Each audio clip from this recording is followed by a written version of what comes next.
কোনো মানব সমাজ যদি ঝড়ের কবলে পড়ে, কোনো এলাকার কোনো অঞ্চলের কিংবা কোনো দেশের মানুষ যদি সাইক্লোন কিংবা ঝড়ো হাওয়ার কবলে পড়ে, কখনো বা কোনো ঝড়ের মুখোমুখি হয়, তখন মানুষের কি করা উচিত?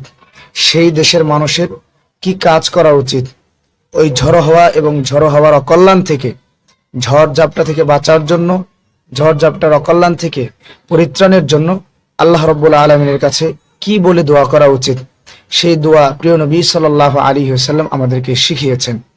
কোনো এলাকার মানুষ, কোনো অঞ্চলের মানুষ যদি ঝড়ো হাওয়া কিংবা সাইক্লোনের কবলে পড়ে, তখন সেই অঞ্চলের মানুষকে কিভাবে পরিত্রাণের জন্য আল্লাহর কাছে প্রার্থনা করতে হয়, কিভাবে রেহাই পেতে হয়, সেই দোয়া আল্লাহ রসুল সাল্লাল্লাহু আলাইহি ওয়াসাল্লাম তার উম্মতকে শিখিয়ে গেছেন। কিন্তু এক শ্রেণীর মুক্তমনা মানুষ আছে, কিছু নাস্তিক্যবাদ মানসিকতার মানুষ আছে, যারা দুনিয়ার সবকিছুকেই ন্যাচারাল এবং প্রাকৃতিক বলে উড়িয়ে দিতে চায়। But absolutely not. আসলে ব্যাপারটা মোটেও তেমন নয়। তারা বৃষ্টি থেকে নিয়ে ঝড়ো হওয়া পর্যন্ত সবকিছুকে ন্যাচারাল ভাবে, বৃষ্টি থেকে নিয়ে ঝড়ের তাণ্ডব সবকিছুকে তারা প্রাকৃতিক মনে করে। তারা মনে করে সাগরের নিচে নিম্নচাপ তৈরি হয়েছে, এই জন্য ঝড় হচ্ছে, আকাশে মেঘ জমেছে, এই জন্য বৃষ্টি হচ্ছে। কিন্তু আকাশের ওই বৃষ্টির ভাব, সাগরের নিচের ওই নিম্নচাপ কেন তৈরি হলো? সাগরের নিচের নিম্নচাপ, আকাশের বৃষ্টি ভাব কে তৈরি করলো? আকাশের নিচে কেন মেঘ জমলো, তারপরে কেন বৃষ্টি পড়লো? সাগরের নিচে কেন নিম্নচাপ তৈরি হলো, আর কেনই বা সেখান থেকে ঝড়ো হাওয়া পৃথিবীর বুকে আছড়ে পড়লো? আমাদেরকে ভাবতে হবে। প্রতিটি ঈমানদার, প্রতিটি মুসলিমের, প্রতিটি মুমিনের এ কথা বিশ্বাস করতে হবে। ওই ঝড়ো হাওয়া থেকে নিয়ে বৃষ্টি পর্যন্ত, বৃষ্টির শান্তি এবং স্বস্তি পর্যন্ত সবকিছু মহান আল্লাহ রাব্বুল আলামিন দান করে থাকেন। তার আদেশেই এগুলো পরিচালিত হয়, তার আদেশেই ঝড় হয়, তার আদেশেই নিম্নচাপ সৃষ্টি হয়, তার আদেশেই মেঘ জমে, তার আদেশেই আকাশ থেকে মেঘ পড়ে। এই কথা প্রতিটি ঈমানদারের, প্রতিটি মুমিনের এবং মুসলিমের হৃদয় এবং বুকের মধ্যে লালন করতে হবে। এজন্য আল্লাহর নবী সাল্লাল্লাহু আলাইহি ওয়াসাল্লাম এই ঝড়ো হাওয়া দেখলে, ঝড়ো হাওয়ার আভাস এবং পূর্বাভাস তৈরি হলে আল্লাহর নবী সাল্লাল্লাহু আলাইহি ওয়াসাল্লাম মানুষকে আল্লাহর দিকে রুজু হয়ে, আল্লাহর দিকে প্রত্যাবর্তন করে, নিজের গুনাহ থেকে ক্ষমা প্রার্থনা করে একটি বিশেষ দোয়া শিখিয়েছেন। এই দোয়াটি পড়লে আল্লাহ রাব্বুল আলামিনের চাহেতো, আল্লাহ রাব্বুল আলামিনের ইচ্ছা এবং অভিপ্রায় আমরা ঝড়ো হাওয়ার অকল্যাণ এবং অনিষ্টতা থেকে রেহাই পেতে পারি। যদিও সেই মুক্তমনা মানুষগুলো বিপদে পড়লে, ঝড়ের কবলে যখন পড়ে যায়, তখন ঠিকই আল্লাহকে বিশ্বাস করে, তখন ঠিকই আল্লাহর নামে দোয়া ইউনুস পড়া শুরু করে দেয়। So that atheists are quick to believe in the God in the times of crisis. বিপদে পড়লে কেউ আর নাস্তিক থাকে না, বিপদে পড়লে তখন আর কেউ ন্যাচারাল বাহিনী থাকে না, বিপদে পড়ার পরে কেউ আর মুক্ত মনা থাকে না। সবাই তখন এক আল্লাহ বিশ্বাসী হয়ে যায়, এক আল্লাহর কাছে আশ্রয় প্রার্থনা করে। এই জন্য আল্লাহ নবী সাল্লাল্লাহু আলাইহি ওয়াসাল্লাম বিপদে পড়ার আগেই, বিপদ থেকে বাঁচার জন্য, বিপদে পড়ার আগেই বিপদ থেকে পরিত্রাণের জন্য অত্যন্ত সুন্দর এবং চমৎকার দোয়া শিখিয়েছেন উম্মতকে। রাসূল করিম সাল্লাল্লাহু আলাইহি ওয়াসাল্লাম যখন ঝড় কিংবা ঝড়ের আভাস এবং পূর্বাভাস দেখতেন, হযরত আয়েশা সিদ্দিকা রাদিয়াল্লাহু তাআলা আনহা থেকে বর্ণিত হাদিস, সহিহ মুসলিম শরীফের 899 নম্বর হাদিসে বর্ণিত হয়েছে, আল্লাহ নবীজি সাল্লাল্লাহু আলাইহি ওয়াসাল্লামের চেহারা বিবর্ণ হয়ে যেত, লাল হয়ে যেত। ফাআকবালা ওয়া আদবারা, তিনি এদিক সেদিক হাঁটাহাঁটি করতেন, পায়চারি করতেন। চিন্তা এবং দুশ্চিন্তার ছাপ তার চেহারার মধ্যে স্পষ্ট ফুটে উঠত, কপালের মধ্যে দুশ্চিন্তার ভাঁজ পড়ে যেত। আল্লাহ নবীকে হযরত আয়েশা রাদিয়াল্লাহু তাআলা আনহা জিজ্ঞেস করলেন, ইয়া রাসূলুল্লাহ, বৃষ্টির আভাব, ঝড়ের আভাস এবং পূর্বাভাস দেখলে, ঝড়ো হওয়ার পরিবেশ যদি তৈরি হয়ে যায়, তাহলে আপনি এমন কেন করেন? আপনার মাঝে কেন এতটা পরিবর্তন পরিলক্ষিত হয়?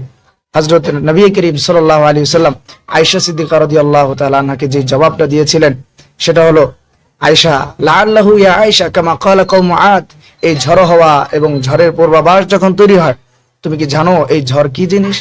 ঝড় কখনোই ভালো কিছুর লক্ষণ নয়। ঝড়ো হওয়া, আকাশ, পশ্চিম আকাশে কালো হয়ে যাওয়া, ঝড়ের পূর্বাভাস মানুষকে দেখানো, এটি ভালো কোনো লক্ষণ নয়। এটা ওই কওমে আদের মতো হতে পারে, যেই কওমে আদকে আল্লাহ বাতাস দিয়ে, ঝড় দিয়ে ধ্বংস করেছেন। আল্লাহ রাব্বুল আলামিন কওমে আদের ধ্বংসের কাহিনী সূরা আল হাক্কার 6 নম্বর এবং 7 নম্বর আয়াতের মধ্যে স্পষ্টভাবে, বিস্তারিতভাবে বলেছেন। যাদেরকে অস্বীকার করার কারণে, আল্লাহকে না মানার কারণে, যাদেরকে আল্লাহ ধ্বংস করেছিলেন ঝড়ো হাওয়া দিয়ে, বাতাস দিয়ে। আল্লাহ বলছেন, আম্মা আদুন ফাউহলিকু বিরিহিন সারসারিন আতিয়াহ, সূরা আল হাক্কার 6 নম্বর আয়াত। আল্লাহ রাব্বুল আলামিন আদ জাতিকে ধ্বংস করেছিলেন বিকট এক বাতাস, ধ্বংসশীল এক ঝড়ো হাওয়া দিয়ে, যাদের উপর দিয়ে এই বাতাস বয়ে গিয়েছিল। সাখখারাহা আলাইহিম সাবআ লায়ালি ওয়া সামানিয়াতা আইয়াম, 7 দিন 7 রাত টানা ঝড় হয়েছিল। টানা ঝড় হওয়ার পরে এদেরকে এমন ভাবে আল্লাহ তাআলা ধ্বংস করেছিলেন, ঝড়ের পরে, ঝড় থেমে যাওয়ার পরে দেখা গেল খেজুর গাছের কাণ্ডের ন্যায় এরা উলট পালট লন্ড ভন্ড হয়ে পড়ে আছে। আল্লাহ তাআলা এদের বিবরণ দিয়েছেন, কাআন্নাহুম আজাজু নাখলিন খাবিয়া, কাআন্নাহুম আজাজু নাখলিন খাবিয়া। ঝড়ের পরে গাছের ডালপালা যেমন ভেঙে ভেঙে পড়ে থাকে, খেজুর গাছের ডাল যেমন এদিক সেদিক এলোমেলো হয়ে পড়ে থাকে, এই মানুষগুলো, এই মানুষের বসতিগুলো এমন ধ্বংসাবশেষে পরিণত হয়েছিল।